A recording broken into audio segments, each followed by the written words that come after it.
Tell me, Muse, the story of that resourceful man who was driven to wander far and wide after he sacked the holy citadel of Troy. He saw the cities of many people, and he learnt their ways. He suffered great anguish on the high seas in his struggles to preserve his life and bring his comrades home. But he failed to save those comrades, in spite of all his efforts. It was their own transgression that brought them to their doom, for in their folly they devoured the oxen of Hyperion, the sun god, and he saw to it that they would never return. Tell us this story, goddess daughter of Zeus, beginning at whatever point you will.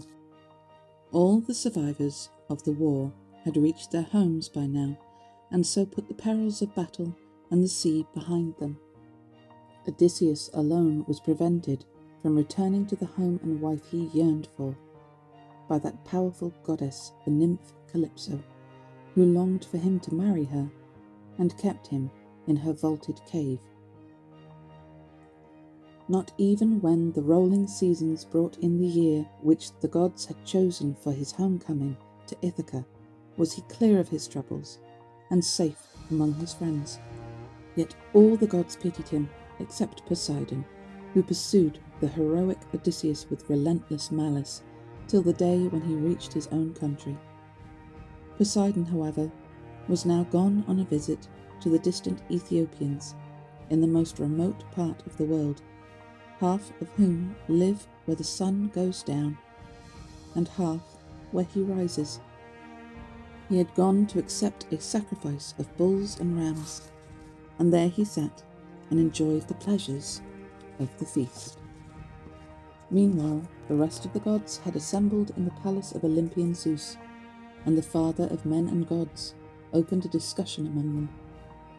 He had been thinking of the handsome Aegistheus, whom Agamemnon's far-famed son Orestes had killed.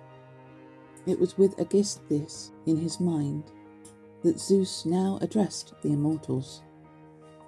What a lamentable thing it is that men should blame the gods and regard us as the source of their troubles, when it is their own transgressions which bring them suffering that was not their destiny. Consider Aegistheus. It was not his destiny to steal Agamemnon's wife and murder her husband when he came home. He knew the result would be utter disaster. Wait, what? Agamemnon's dead? He knew the result would be utter disaster, since we ourselves had sent Hermes, the keen-eyed giant slayer, to warn him neither to kill the man nor court his wife. For Orestes, as Hermes told him, was bound to avenge Agamemnon as soon as he grew up, and thought with longing of his home. Yet Agamemnon's dead. Holy shit. Yet with all his friendly counsel, Hermes failed to dissuade him. And now Aegisthus has paid the final price for all his sins. The goddess of the flashing eyes, Athene, answered him at once. Father of ours, son of Cronus, king of kings, Aegistheus' end is just what he deserved. May all who act as he did share his fate. It is for Odysseus that my heart is wrung, the wise and unlucky Odysseus, who has been parted so long from all his friends and is pining on a lonely island far away in the middle of the seas. The island is well wooded, and a goddess lives there, the child of malevolent Atlas, who knows the depths of all the seas and supports the great columns that hold earth and sky apart. It is his daughter who is keeping the unhappy man from home, grieving. Day after day she does her best to banish Ithaca from his memory with soft, persuasive words, and Odysseus, who would give anything for the mere sight of smoke rising up from his own land, can only yearn for death. Yet your Olympian heart is quite unmoved. Tell me, did the sacrifices he made for you by the Argive ships on the plains of Troy find no favour in your sight? Why are you at odds with Odysseus, Zeus? Nonsense, my child, replied the gatherer of clouds. How could I ever forget the admirable Odysseus? He is not only the wisest man alive, but has been the most generous in his offerings to the immortals who live in wide heaven. It is Poseidon, sustainer of the earth, who is so implacable towards him on account of the Cyclops, godlike Polyphemus, the most powerful of the Cyclopses, whom Odysseus blinded. His mother was the nymph Thoosa, daughter of Phorcys, lord of the salt sea waves, and it was Poseidon who gave her this child when he slept with her in her cavern hollowed by the sea. Oh yeah, he just gave it to her.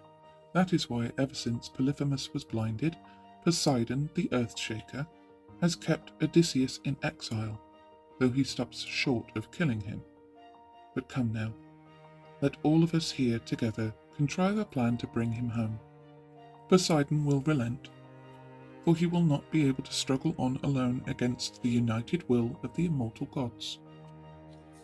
Bright-eyed Athene answered him, Father of ours, son of Cronus, king of kings, if it is now the pleasure of the blessed gods that the wise Odysseus shall return to Ithaca, let us send our messenger, Hermes the giant killer, to the isle of Ogygia, so that he can immediately tell Calypso, the nymph with the plaited tresses, of our unalterable decision that the patient Odysseus must now set out for home. Meanwhile, I myself will go to Ithaca to instill more spirit into Odysseus' son and encourage him to call the long-haired Achaeans to an assembly and speak his mind to the crowd of suitors who spend their time in the wholesale slaughter of his jostling sheep and his shambling castle with their twisted horns. And his shambling cattle with their twisted horns. After that, I shall send him to Sparta and to sandy Pylos to seek news of his father's return. It is possible that he may hear of him, and so win the praise of men. This said, Athene bound on her feet her lovely sandals of untarnishable gold, which carried her with the speed of the wind over the water or the unending land, and seized her heavy spear with its point of sharpened bronze, the huge long spear with which she breaks the ranks of noble warriors when she, the daughter of the mighty father, is angry with them. She flashed down from the heights of Olympus, and on reaching Ithaca, she took her stand on the threshold of the court in front of Odysseus' house. And to look like a visitor, she assumed the appearance of a family friend, the Taphian chieftain Mentes, bronze spear in hand. She found the insolent suitors sitting in front of the doors on hides of oxen they themselves had slaughtered, playing with counters. Their squires and pages were busy round them, some blending wine and water in the mixing bowls, and others carving, Will you shut up? and others carving meat in lavish portions and wiping down the tables with sponges before they set them ready. The first to see her was Telemachus, the godlike youth, who was sitting disconsolate among the suitors, imagining how his noble father might come back out of the blue, drive the suitors headlong from the house, and so regain his royal honours and reign over his own once more. Full of these visions, he caught sight of Athene and set off at once for the porch, ashamed that a stranger should be kept standing at the gates. He went straight up to his visitor and grasped his right hand, took his bronze spear and gave him cordial greetings. Welcome, friend, he said. You can tell us what has brought you here when you have had some food. With this, he led the way and Pallas Athene followed. Once inside the lofty hall, he took her spear and put it by one of the great pillars in a wooden rack among the many spears of the patient Odysseus. He then conducted her to a beautiful carved chair, over which he spread a linen cloth, and seated her there with a stool for her feet. For himself he drew up an ornate easy chair, well away from the crowd of suitors, for fear that his guest might take offence at the uproar, and finding himself in such ill-mannered company, turn with distaste from his meal. Moreover, he wished to question him about his absent father. Presently, a maid came with water in a fine golden jug and poured it out over a silver basin for them to rinse their hands. She then drew a polished table to their side, And the faithful housekeeper brought some bread and set it by them with a choice of delicacies, helping them liberally to all she could offer. Meanwhile, a steward served them plates of various meats he had selected from his board, and put gold cups beside them, which a steward filled with wine as he passed on his frequent rounds. The suitors came swaggering in and sat down in rows on the seats and chairs. Their squires poured water over their hands, and the maids put piles of bread in bowls beside them, while the pages filled the mixing bowls to the brim with wine. They helped themselves to the good things spread before them, and when all had satisfied their hunger and thirst, the suitors turned their thoughts to other activities, music and dancing, which add to the pleasures of a banquet. A herald brought a beautiful lyre and handed it to Phineus, the minstrel whom they had forced into their service. He had just struck the first note for some delightful song when Telemachus spoke to bright-eyed Athene, with his head close to hers so that the others could not hear. Friend, will you be angry if I say something? How easy it is for that gang over there to think of nothing but music and songs. They are living free off another man, a man whose white bones are rotting in the rain upon some distant land, or rolling in the salt sea waves. One glimpse of him in Ithaca, and they'd pray for a faster pair of legs rather than gold or rich clothes. But as it is, he has come to some dreadful end. No one on earth can bring us a spark of comfort by telling us that he'll come back. The day for that is gone, forever. But tell me honestly, who you are and where you come from. What is your native town? Who are your parents? And since you certainly cannot have come on foot, what kind of vessel brought you here? How did the crew come to land you in Ithaca? And who did they claim to be? And tell me the truth. I'd like to know. Is this your first visit to Ithaca? Or has my father received you before? He used to entertain in our house just as often as he visited abroad. I will tell you everything honestly, Answered the bright-eyed goddess Athene. My father was the wise prince Anchialus. My own name is Mentes, and I am a chieftain of the seafaring Taphians. As for my arrival in Ithaca, I came with my own ship and crew across the wine-dark sea. We are bound for the foreign port of Temesa, with a cargo of gleaming iron, which we mean to trade for bronze. My ship is not berthed near the city, but over there by the open country in Raythron Cove, under the woods of Neion. As for our families, the ties between them go a long way back, as the old Lord Laertes would tell you if you went and asked him, for I gather that he no longer comes to the town but lives a miserable existence on his distant farm with an old woman-servant who puts his food and drink before him when he has tired himself out by dragging himself up and down his vineyard on the hill. The reason for my presence here is this. I actually heard that he was home, I mean your father, but the gods must be hindering his return, because the good Odysseus is not dead but alive somewhere on this earth. He must be on some distant island out in the sea, in the hands of enemies, savages no doubt, who keep him there by force. Now, I am no seer or soothsayer, but I will venture on a prophecy to you, which the immortal gods put into my mind. I am certain it will come true. Your father will not be exiled much longer from the land he loves so well, not even if he's kept in iron chains. He will think of a way to return. He is endlessly resourceful. But are you really Odysseus' son? How you have grown! You certainly have his head and fine eyes. The likeness is startling to one who met him as often as I did, though that was before he and the other great men of Argos all set out for Troy in their hollow ships. From that day to this, Odysseus and I have never set eyes on each other. My friend, Answered the courteous Telemachus. I will be honest too. My mother certainly says I am Odysseus' son, but for myself I cannot tell. No man can be certain of his parentage. What are you saying about your mother? Ah, if only I were the son of some lucky man overtaken by old age among his own belongings. As it is, and since you ask me, the man whose son they say I am is the most unfortunate man that ever lived. And yet, The goddess of the flashing eyes said, "With Penelope for your mother, I cannot think that your house is doomed to an inglorious future. But here is another matter I should like you to explain. What is the banquet for? Who are all these people? How are you concerned? Is this a private dinner or a wedding feast? Obviously, these men have not brought their own food. At any rate, these banqueters in your house strike me as domineering and insolent. Any man would be disgusted at the sight of such disgraceful behaviour." My friend, the courteous Telemachus replied, you may well ask.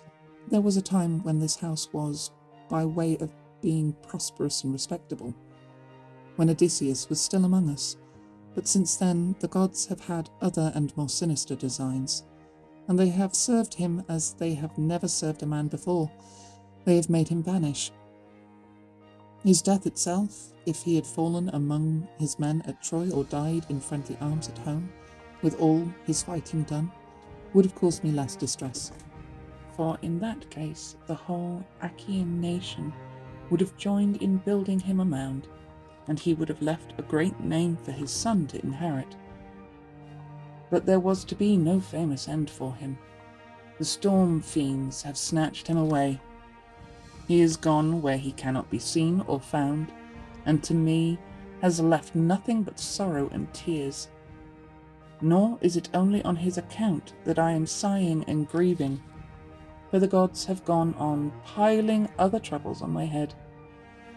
Of all the island chieftains in Dulichium, in Same, and in wooded Zacynthus, all the nobles in rocky Ithaca, there is not one that isn't courting my mother and wasting my property. As for her, though she hates the idea of remarrying, she cannot bring herself to take the final step of rejecting all the suitors, or accepting one of them. Meanwhile they are eating me out of house and home, and they will very soon destroy me too." Pallas Athene was moved. "How disgraceful!" she cried. "Oh, how I miss your father! How much you need him to lay hands on this dissolute mob! If only he could show himself at this moment at the palace gates, with his helmet, his shield, and his 2 spears, just as he was when I first saw him, drinking and in happy mood in our house. That time he came up from Ephyre after a long visit to Murmerus's son Ilus. He had sailed there in search of a deadly poison to smear on the bronze tips of his arrows, and Ilus, a God-fearing man, refused to supply him. But my father, who loved him dearly, gave it to him. Yes, if only Odysseus, as he was then, could confront these suitors, there'd be Boggart! Bull! there'd be a quick death and a sorry wedding for all of them. But such matters, of course, lie in the lap of the gods. You are one. They must decide whether or not he's to come back and settle accounts in his palace. Meanwhile, I do urge you to find some way of ridding the house of these suitors. Listen carefully to what I suggest. Tomorrow morning, call the Achaean lords to assembly and announce your decision to them all, asking the gods to witness what you say. Tell the suitors to leave and go home. As for your mother, if she is set on marrying, let her go back to her father's house. He is a man of consequence, and the family will arrange a marriage and see that she has a generous dowry, as is only right for a beloved daughter. For yourself, there is my advice. It is sound, and I hope you will take it. Choose your best ship, man her with 20 oarsmen, and set out to inquire after your long-absent father. Someone may be able to tell you about him, or you may pick up one of those rumours from Zeus that has so often turned out to be true. Go to Pylos first and question the excellent Nestor, then on to Sparta to see auburn-haired Menelaus, since he was the last of the bronze-armoured Achaeans to reach home. If you hear that your father is alive and on his way back, you should reconcile yourself to a year or more of this wastage. But if you hear that he is dead and gone, return to your own country, build a mound with all the proper funeral rites, and give your mother in marriage to a new husband. This settled and done, you must think of some way of destroying this mob in your house, either by cunning or in open fight. You are no longer a child. You must put childish thoughts away. Have you not heard what a name Orestes made for himself in the world when he killed the cunning Aegisthus for murdering his noble father? You, my friend, and what a tall and splendid young man you have grown, must be as brave as Orestes. Then future generations will sing your praises. But my crew must be tired of waiting for me, and I must go now to my good ship. I leave the matter in your hands. Think over what I have said. Sir, said the thoughtful Telemachus. you have spoken to me out of the kindness of your heart like a father talking to his son, and I shall never forget your words. Though you are anxious to be on your way, stay a little longer so that you can bathe and refresh yourself. Then you can go to your ship in a happy frame of mind, taking with you as a keepsake from myself something precious and beautiful, the sort of present that one gives to a guest who has become a friend. No, said the bright-eyed goddess. I am eager to be on my way. Do not detain me now. As for the gift you kindly suggest, let me take it home with me on my way back. Make it the best you can find, and you won't lose by the exchange. The goddess spoke, and the next moment she was gone, vanishing like a bird through a hole in the roof. In Telemachus's heart she had implanted spirit and daring, and had brought the image of his father to his mind even more strongly than before. He felt the change and was overcome with awe, for he realized a god had been with him. Then, godlike himself, he rejoined the suitors. He found them listening in silence to a song which their famous bard was singing to them about the Achaeans' return from Troy, and the disasters that Pallas Athene made them suffer. In her room upstairs, Penelope, the gracious daughter of Icarius, took in the words of his stirring ballad and came down from her quarters by the steep staircase, not alone, but with 2 waiting women in attendance. When she came near to her suitors, the great lady drew a fold of her shining veil across her cheeks and took her stand by a pillar of the massive roof, with one of her faithful maids on each side. Then, bursting into tears, she broke in on the inspired minstrel. "Phemius," she said, "with your knowledge of the ballads that poets have made about the deeds of men or gods, you could enchant us with many other tales rather than this. Choose one of those now for your audience here, and let them drink their wine in peace. But give us no more of your present song. It is too sad. It never fails to wring my heart. For in that catastrophe no one was dealt a heavier blow than I, who pass my days in mourning for the best of husbands, the man whose name rings through the land from Hellas to the heart of Argos." but the prudent Telemachus intervened. Mother, He said, why grudge our loyal bard the right to entertain us as the spirit moves him? Surely it is not the poets who are responsible for what happens, but Zeus himself, who deals with each of us toilers on earth as he sees fit. We cannot blame Phemius if he chooses to sing of the Danaans' tragic fate, for it is always the latest song that an audience applauds the most. You must be brave and nerve yourself to listen, for Odysseus is not the only one who has never returned from Troy. Troy was the end of many another man. So go to your quarters now and attend to your own work, the loom and the spindle, and tell the servants to get on with theirs. Making decisions must be men's concern, and mine in particular, for I am master in this house. "Hoo-hoo-hoo." Penelope was taken aback, but she retired to her own apartments, for she took her son's sensible words to heart.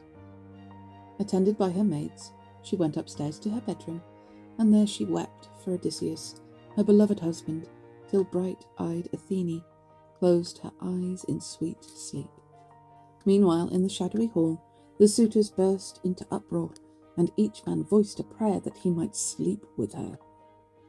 But the thoughtful Telemachus called them to order. Gentlemen, he cried. From you who caught my mother, this is sheer insolence. For the moment, let us dine and enjoy ourselves, but quietly, for it is a lovely thing to listen to a minstrel, such as we have here, with a voice like a god's. But in the morning I propose that we all take our places in assembly, so that I can announce my demand that you quit my palace. Yes, you can feast yourselves somewhere else and eat your provisions in each other's homes. But if you think it a sounder scheme to destroy one man's estate and not make restitution, then eat your fill, while I pray that Zeus will bring a day of reckoning, when in this house I will destroy you and not make restitution. It amazed them all that Telemachus should have the audacity to adopt this tone, and they could only bite their lips.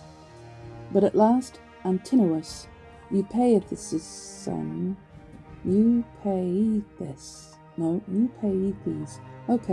But at last Antinous, Eupeithes' son, spoke up in answer.